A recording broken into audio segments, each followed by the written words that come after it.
बहुत समय पहले मिस्र में एक बहुत ही जालिम बादशाह फिरौन राज करता था। वह खुद को खुदा कहता था और अपनी प्रजा पर अत्याचार करता था, खासकर बनी इस्राएल कौम पर। वह उन्हें गुलाम बनाकर रखता था और हर काम में सताता था।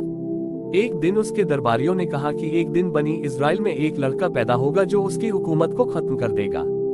ये सुनकर फिरौन ने हुक्म दिया कि जो भी बनी इस्राएल में लड़का पैदा हो उसे मार दिया जाए। उसी समय अल्लाह ने एक नेक औरत को एक बेटे की नेमत दी। ये थी हजरत मूसा की माँ। अल्लाह ने उन्हें दिल में यह बात डाली कि वो अपने बेटे को एक टोकरी में रखकर दरिया में बहा दें। अल्लाह ने उन्हें वादा किया कि वह उनके बेटे की हिफाजत करेगा और उसे नबी बनाएगा। माँ ने अपने बेटे को एक टोकरी में रखा और दरिया में छोड़ दिया। वो टोकरी बहते बहते फिरौन के महल तक पहुँच गई। फिरौन की बीवी आसिया ने जब उस टोकरी में एक मासूम बच्चा देखा तो उसका दिल पिघल गया। उसने फिरौन से कहा कि इस बच्चे को मत मारो, इसे हम अपनी औलाद बना लेते हैं। फिरौन राजी हो गया और इस तरह मूसा उनके घर में पले बढ़े। लेकिन मूसा किसी औरत का दूध नहीं पी रहे थे। बहुत कोशिश की गई लेकिन वो किसी का दूध नहीं पीते।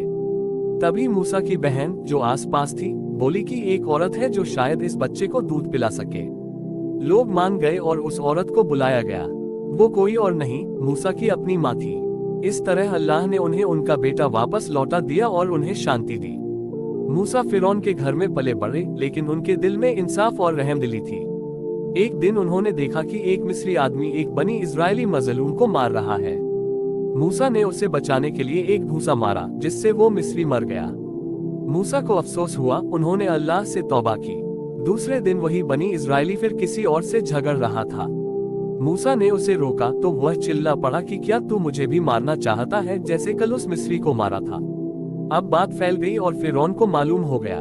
उसने मूसा को गिरफ्तार करने का हुक्म दे दिया। लेकिन एक नेक आदमी ने मूसा को पहले ही खबर दे दी। मूसा मिस्र से भाग गए और मदियन की तरफ चल पड़े। मदियन पहुंचकर उन्होंने देखा कि कुछ औरतें अपने जानवरों को पानी नहीं पिला पा रही थी क्योंकि कुछ मर्द रास्ता रोककर बैठे थे। मूसा ने उनकी मदद की और उन्हें पानी पिला दिया। इन औरतों में से एक शुएब अलैहिस्सलाम की बेटी थी। वो घर गई और अपने पिता को सब बताया। शुएब अलैहिस्सलाम ने मूसा को बुलाया, उन्हें खाना खिलाया और बात की।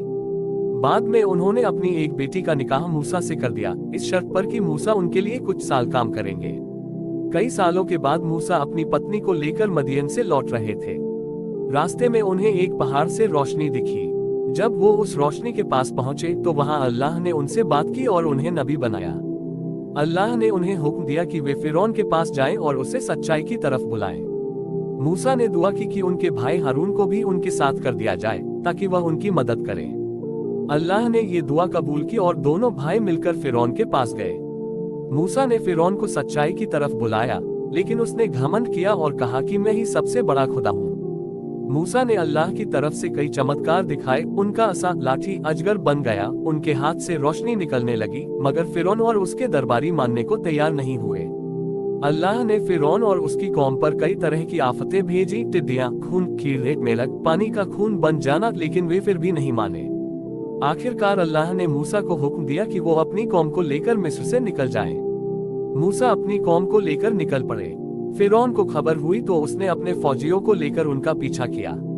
आगे समुंदर था और पीछे फिरौन की फौज। बनी इजराइल घबरा गए लेकिन मूसा ने कहा कि अल्लाह हमारे साथ है। अल्लाह ने मूसा को हुक्म दिया कि वो अपनी लाठी समुंदर पर मारे। जैसे ही मूसा ने लाठी मारी, समुंदर दो भागों में बंट गया और सूखी जमीन बन गई।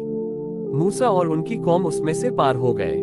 जब फिरौन और उसकी फौज पीछा करते हुए समुंदर में दाखिल हुए तो पानी वापस आ गया और सब डूब गए। इस तरह अल्लाह ने मूसा और बनी इजराइल को न दी और फिरौन को हमेशा के लिए खत्म कर दिया। इसके बाद मूसा ने अपनी कौम को अल्लाह की तरफ बुलाया, उन्हें किताब तौरात दी गई और उन्हें कई सबक सिखाए गए। उन्होंने अपने जीवन का हर पल अल्लाह के दीन को फैलाने में लगाया।